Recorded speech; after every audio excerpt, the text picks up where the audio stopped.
Picture this.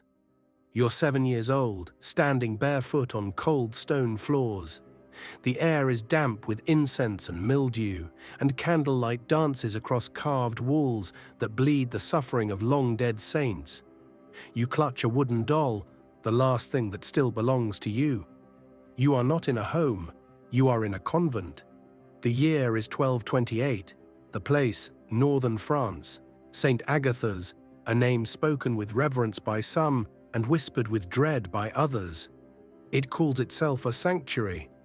What it truly is, no one outside these walls wants to admit. Your name is Marguerite. You do not know that you will never be called that again. You were brought here as an act of devotion, or so they said. Your father, broken by taxes owed to the church after a bitter harvest, accepted the priest's offer, a chance to wipe his debts clean. A gesture of faith, they called it. Your mother, accused of folk healing, too close to heresy for comfort, was told it would be better for your soul to be raised by God's chosen. And so they gave you up. St. Agatha's convent promised to transform you into a servant of the Lord. What it delivered was something else entirely. Inside, the other children drift past like ghosts, heads shaved, feet bruised and bare, their eyes hollow, too old for their faces. They do not speak, they do not smile. They are the warnings you do not yet understand. At first, there are no beatings, no screams, just silence, stillness, a suffocating weight behind every word uttered by the black-robed women who run this place. They take your doll the first night. Earthly attachments breed sin, the nun tells you. They take your name the second. You become number 47. What begins as disorientation becomes fear, and what begins as fear begins to harden into knowledge that this place, behind its holy rituals and gentle hymns, is something else entirely. Your head is shaved clean. You are dressed in a rough, scratchy tunic. No shoes, no voice. Children are forbidden to speak during daylight, not for quiet, but control. There's no kindness in the daily routines, just a meticulous mechanical rhythm. Rise, wash, confess, obey. You notice how the other girls flinch when the footsteps of the clergy echo in the hallway, how their bodies tense when certain doors open, and how the smallest children, those like you, are always being watched. One night, after lights out, you hear a girl sobbing softly into her mattress. She's not punished for it. She is taken. And she doesn't return until morning. She doesn't cry again. It is only later, too late, that you understand why. What happens inside St. Agatha's isn't random cruelty. It is something far more precise, more deliberate, a system. And you are the product.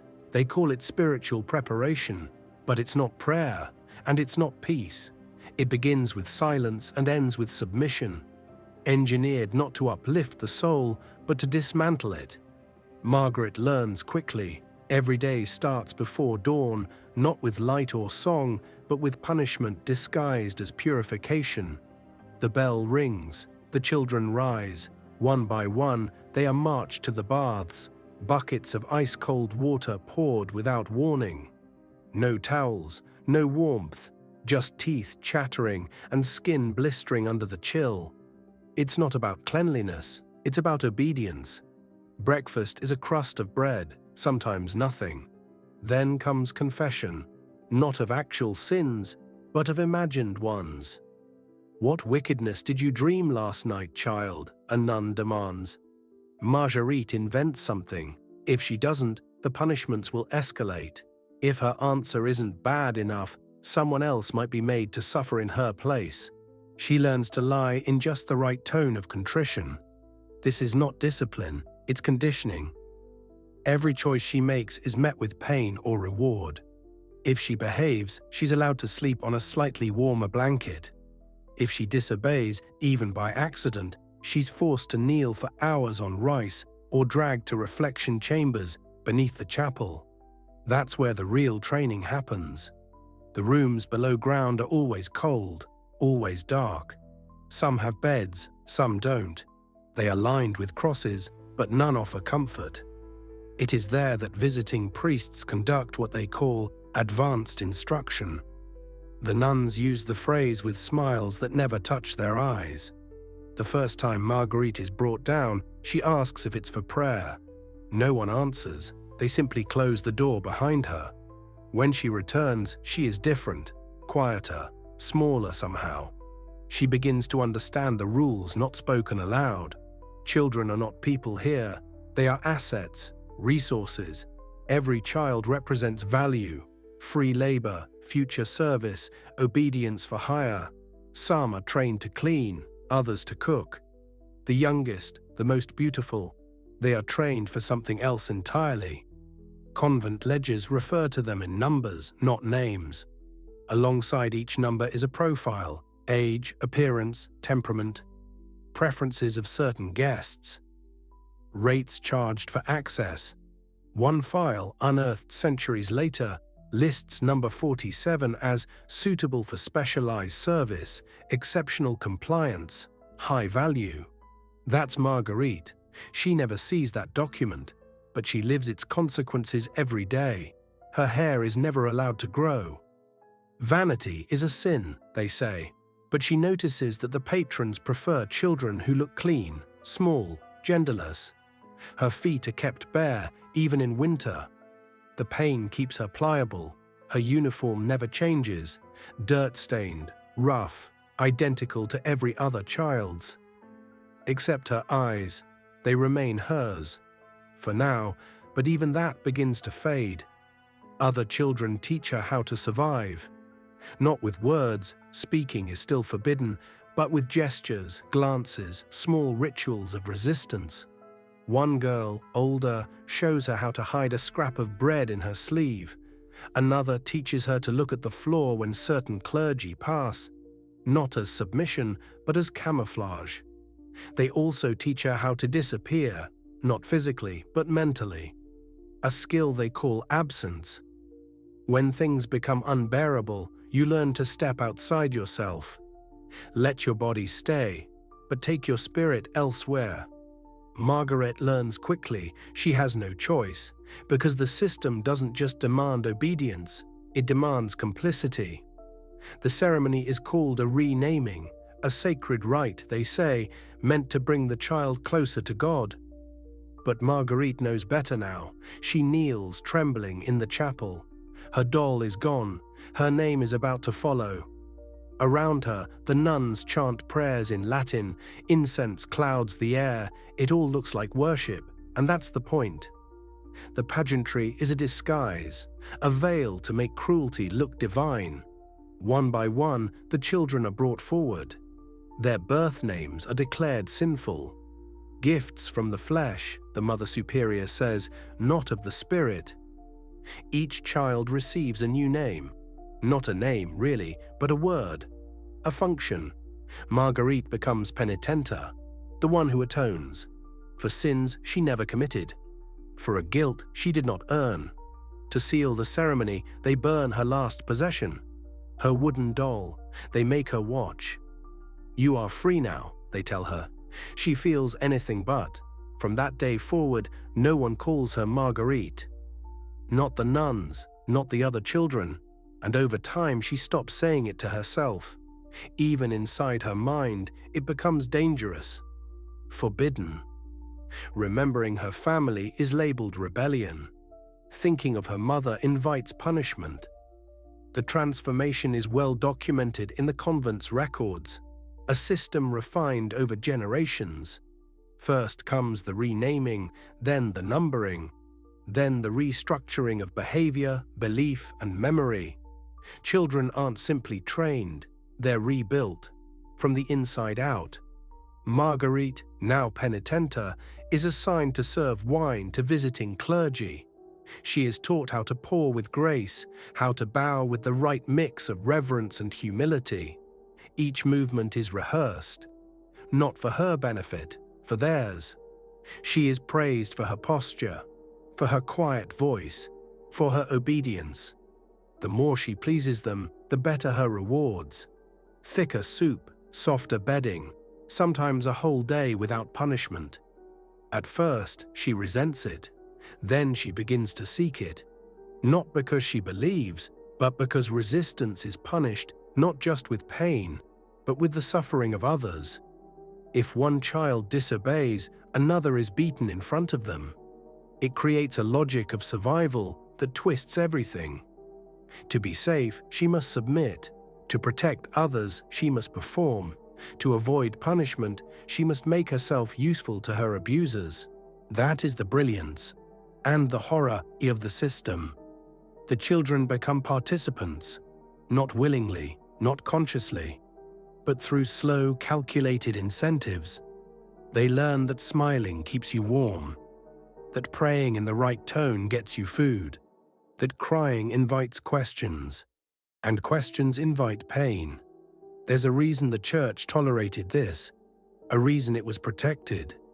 The economic engine was staggering. Each child could generate years' worth of income through donations, service fees, and spiritual sponsorships. The more obedient and trainable the child, the more valuable they became. Margaret becomes valuable. Her records, found centuries later, describe her as responsive, graceful, compliant, potential for high-tier spiritual service. She doesn't know what that means yet. But she will, because the deeper she sinks into this identity, the less she remembers the girl she used to be. And that's exactly what they want. By her second month at St. Agatha's, Margaret no longer flinches. She does not cry when called to the lower levels. She does not react when hands search her body under the guise of spiritual inspection. She has learned the rhythm of survival. She knows when to smile, when to kneel, when to speak, and when to vanish inside herself. The others notice, older children whose eyes have gone still. They nod at her progress. Approval here is not earned through resistance, but through seamless submission. She is becoming what the system demands. The convent's ledgers track it all. Every child assigned a number, each with detailed notes, age, appearance, temperament, special training. The documents read not like spiritual records, but like inventory logs, a warehouse of flesh. Margaret's entry is meticulous. Item 47. Acquired via debt forgiveness. High emotional compliance, qualified for advanced instruction, suitable for premium patron service. These records are not hidden. They are part of the institution's regular operations, signed and stamped by authority. Some are even sent to Rome, archived, sealed, stored under lock and key for centuries. They are not ashamed. They are efficient. Visitors arrive every week, not pilgrims or worshippers, but powerful men cloaked in theology, bishops, nobles, emissaries of kings. They are treated as honored guests. Their donations fund the convent's expansion. Their preferences are met with discretion. Children are selected for them in advance, cleaned, trained, dressed in ceremonial tunics. Everything is wrapped in religious symbolism. Acts that would be unthinkable elsewhere are sanctified here under the language of spiritual sacrifice. Margaret is chosen for one of them. The nuns call it a sacred offering. They dress her in white. She is told to sing, to bow, to smile. The visitor, a high-ranking priest, speaks of her as if she were an angel made flesh. Then he takes her into the chamber below. When she returns, she is pale, but she smiles. She's learned that it's safer that way. No one asks questions. No one offers comfort. The other children avert their eyes, not out of cruelty, but understanding. They know she has crossed a threshold. She will never go back. Some children don't return at all. There are places in the lowest levels of the convent where no light reaches, where names are never spoken again. Some rooms are for punishment, others are for disposal, The ledgers record these losses as transfers to eternal contemplation. No body, no ceremony, just a grave marked with a number. One such entry, dated March 15th, 1229, reads, Item 47, service completed. Reassigned to permanent spiritual rest. Margaret's name does not appear, only her number. But that date hasn't come yet. She still has one role left to fulfill. The winter solstice is approaching, the convent's most sacred festival. It marks the birth of Christ, a time of reflection, of light in the darkness. But inside St. Agatha's, it means something else entirely. It is the most important night of the year, and Margaret has been chosen as the centerpiece. Winter cloaks the convent in stillness. Snow gathers silently on the stone roof of St. Agatha's, muffling the world outside.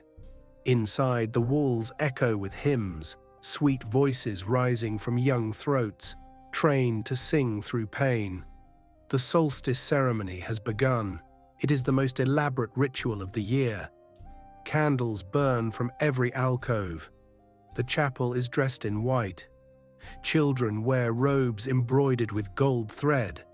Patrons, powerful men from across Europe, arrive in procession, greeted with reverence and soft hands.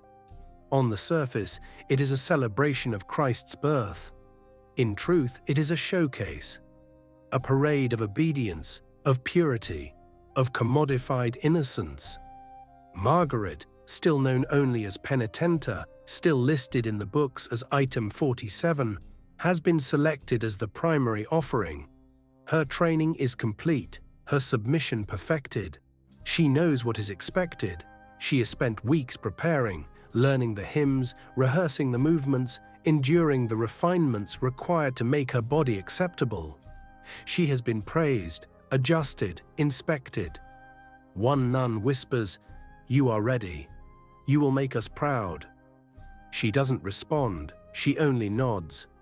The ceremony begins with prayers. Children stand in formation, dressed as angels. Their arms are raised, their eyes are lowered. The patrons move among them, a procession of robes and rings and whispered appetites. It is not chaos, it is not madness, it is order, ritualized, rehearsed, blessed. When it is Margaret's turn, she steps forward as trained. She sings, she kneels, she smiles. Her voice does not shake, her limbs do not resist. She performs her part perfectly, and for that she is praised. But something inside her breaks that night. Not with violence, not with screaming, with stillness, a complete and final absence. Afterward, the nuns describe her as transformed. Fully consecrated, they write in the record, achieved spiritual surrender. She does not speak again. She does not cry. She simply fades. 3 months later, her entry in the convent ledger is updated. Item 47.